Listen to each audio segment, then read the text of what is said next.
If you find that entering play mode in Unity takes a little too long, there's an option in Unity that you can change. So I'm going to show you first how long it takes in my case. Shouldn't take very long, but it takes a few seconds. Okay, to start up my game in play mode. Okay. I'm going to exit that. I'm going to change the settings, which you'll find under Edit, Project Settings, under Editor. Scrolling down to the bottom, you'll find Enter Play Mode Options Experimental. Check this box. Close. I saved, and now, as you can see, it takes very little time to enter into play mode. So you can check this setting. I just discovered it on what's this?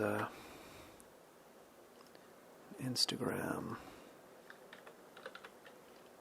Oops, Instagram. Okay, so right here, this is where I found the explanation under Unity Medved. Okay? Alright, so I hope that helps.